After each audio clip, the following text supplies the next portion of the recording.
Louis Simmons' conjugate method is doing a similar version of that, more planned, but still kind of like low reps, high reps, partials, odd movements, things like that, Yeah. just to strengthen their body in a full way rather than get married into one movement pattern.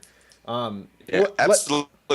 What I personally like to do, I listen to my body as far as what I do in my working out. There's a whole lot of detail that goes into doing that properly and learning how to do it. But Sure. that's something my body really enjoys doing. It doesn't always want to lift extremely heavy. I personally, like mentally, I would like to do singles and, max out every single time I train, but the body just can't handle that. It's not going to progress the same way. The body doesn't Sure. really progress quite linearly as we would like. So by doing this sort of waving of the loads and waving of the sets and reps that I'm doing, I find that's more in line with what my body needs and likely what's more in line with what your body would need as well. Some people may work a little bit better with the higher rep range on a more normal basis. Some people a little lower. You got to find what works for you, but even within that, the body isn't just made to do singles all the time or sets of 20 or whatever you're doing. You got to vary it up. Yeah, you got to move and move in different ways. All right, so we tackled pushing. You guys can try any exercise on that spectrum. Pick your benchmark, stick with it. Do high reps some days, do lower reps some days. What about pulls? I know pulls is one where it can get really advanced with bodyweight training, but take us back to the beginning. Where should somebody start out? What's the foundation of pulling? The foundation of pulling would be working toward, well, the main exercise with pulling exercise is pull-ups, but that's beyond a lot of people getting started. Sure. So what they're going to want to start with is some version of inverted rows. And this is by changing the angle can be made quite easy to do or quite a bit harder to do. Lots of different versions of the exercise. But with an inverted row, basically you're going to grab onto some rings or TRX handles. You can use a bar, all sorts of different ways. And you want your body basically horizontal, parallel to the ground. Sure. And you're going to then pull yourself up. Since you're not handling your entire body in this manner, your legs are still on the ground, it's a much easier exercise than doing a pull-up where you are handling your full body weight. Yeah, so something for you guys to kind of think about with the horizontal row is most people like don't ever do this exercise and they work on their pull-ups and they get their pull-up and they neglect their horizontal row. But just from my personal experience, it's still like I still do horizontal rows in my training. Like Logan's saying, I might work a weighted pull-up and then I might do a bunch of reps of horizontal rowing because it's one of the best exercises at teaching that scapular stability, the ability to pull your shoulder blades back and down and leave them there as your arms go through a range of motion. And that is a skill you want to have if you want to get onto more advanced body weight exercises and weighted exercises for that matter. Yeah. So if people neglect it, you need to practice the horizontal row. And like Logan said, get to that horizontal point where your body is just level with the ground and you can really pull your arms all the way back. That's a lot harder than it sounds. It's a lot harder than it sounds if you do it right. I would say another beneficial aspect of this is we were talking about the horizontal and vertical planes.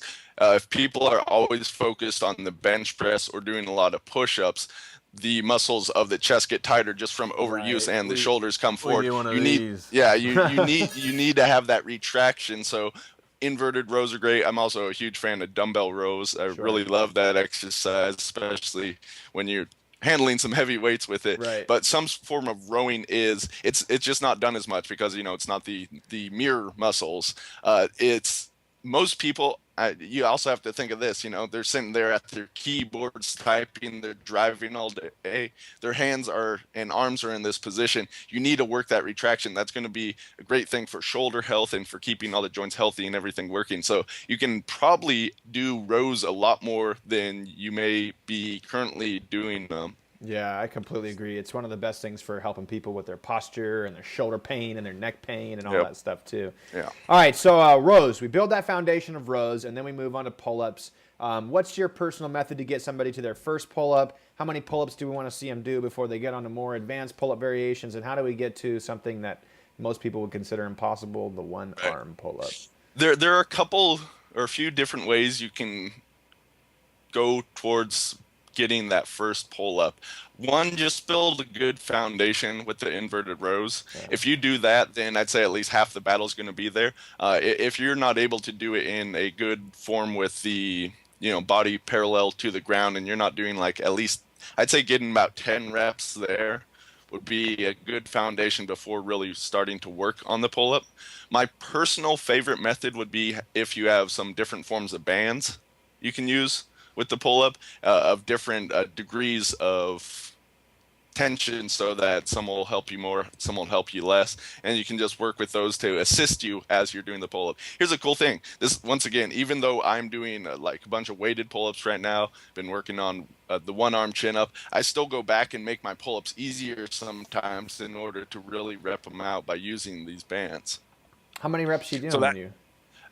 I'm really not going. I'm going to the point where I begin to slow down, Yeah. and Okay. So no speed pause in the reps and then movement. slow. So yeah, it's speed reps, and that actually happens with just I'm using a fairly light band. It's not a huge help, and really there's no help at the top of the motion. Okay. Uh, Depending on how you use the bands, it can assist really the full motion or part of it. So I'm getting about 10 to 12 reps, and I'm doing it really fast, no pause at the top or bottom as I'm doing that.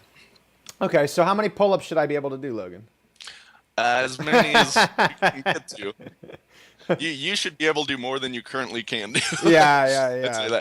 that. There's some good benchmarks. Like when I got into training, I always wanted to hit that magic number of 20. I don't even really know where that number comes from, but if you get to 20, that's a pretty good It's a number. marine And I have been marine able, PT yeah, test. That's yeah, Marine said, right? So that's a good benchmark, but if you can do at least one, that's awesome. You want to have that strength in case you ever somehow need it to save your life. when you're Uh, hanging onto the cliff yeah, and you yeah. need the pull. you know, Likely never going to happen, but you really do want to have fitness in case you absolutely do need it. So I could say, oh, you're not a man if you can't do 5 reps, but all that stuff's bullshit. It's all, Right. what do you want to accomplish, and just work on building it up more. I'd say, the average person should be able to do, 5, 10 pull-ups after working on it for a while, if not more than that. And women too. Women can get pull-ups Yeah. absolutely if they're working Yeah. on it. They're usually starting with a little less of that base strength, but you're going to follow the same form of progressions. There's no real difference I would have in training a man and a woman when it comes to body weight exercises. Yeah, I would agree. I actually had one client who recently came back after a pregnancy leave, and she could do a pull up until 26 weeks. I was Yeah. very proud of that because I think she had gained like 25 or 30 pounds, and she was still doing a single pull up. So Yeah. that was good. You can build women, you can build a lot of strength because the pull up is a lot more than just your arms. People think of it as arms, but if you really focus on the elbow coming towards the hip, it becomes a really monstrous core exercise too. Plus, generally, Absolutely. women are lighter than men, so you have a little bit of an advantage there. Yeah. So Logan, so let's say I can crank out 12 pull-ups, right? And I'm like, this is boring. I don't have any weights to add to my waist right now. Where do I go from there? Okay, there's a few different ways you can go. I will say this: I like weighted pull-ups. That's one body weight exercise. Once you're there, it's really easy to add weight to. Sure. So that's a fantastic form of progression.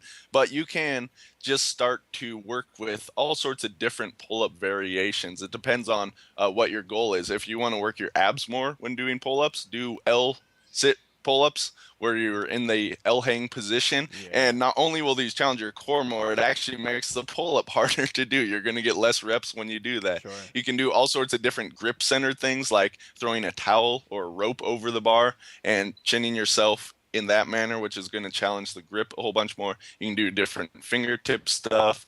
If you just want to make the pull-up harder, the sort of end progression you're going to want to work towards is the one-arm pull-up. But it's a huge jump from a pull-up to a one-arm Yeah. pull-up. Huge jump. So there are different things you're going to want to work along the way. One of my favorites and favorite forms of progression is to do the like this. Some people call this a one-arm pull-up, but it's really an assisted one-arm pull-up or one-hand pull-up. If you You're guys are going to, listening rather than watching, he's oh, doing the where you grab the bar and then you use your other hand on your wrist for support. So yeah.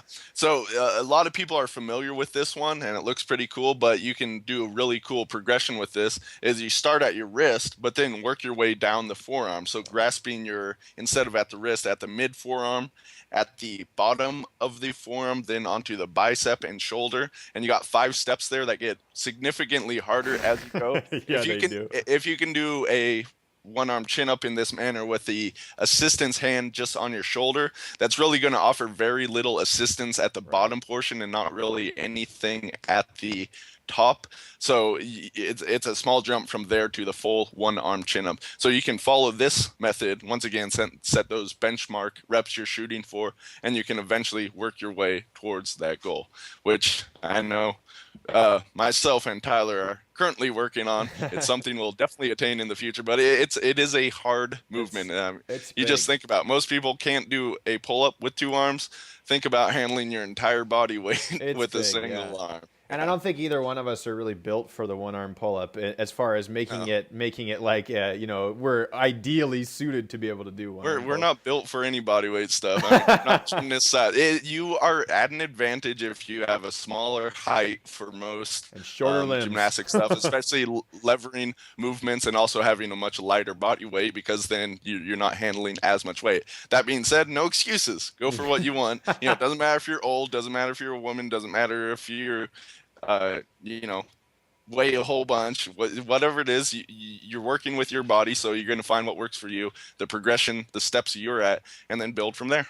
Yeah, you don't have any excuse. I just saw that arm wrestler. I can't remember the Russian guy's name, and he was doing the one arm chin on a ring. He was going up and down, and he's like 285, right? Yeah. And so you don't have any weight excuses. We don't have any excuses to not be able to do it.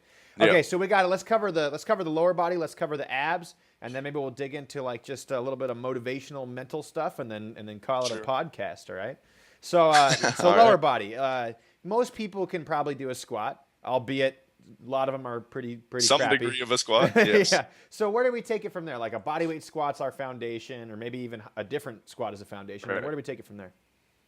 Well, one thing I'd like to do with my clients is to get to a full range of motion in the squat. Sure. So working on, building up strength with the squat, you can do that regardless of where they're at. They can do parallel or what they're doing, but I also want to build the flexibility necessary in that position. And my favorite way to do that is with box squats. Just work progressive levels down. There's a bunch of things you can do with changing up foot and hip position and everything that'll generally help people, but that's going to really depend for the most part on the person. And working with box squats is going to allow you to build up that flexibility as you can also start to increase reps. Yeah. So in the past, I did a lot of Hindu squats, which are a form of the bodyweight squat where you're raising up on the ball of the toe. And I built up to doing 500 reps in a single set.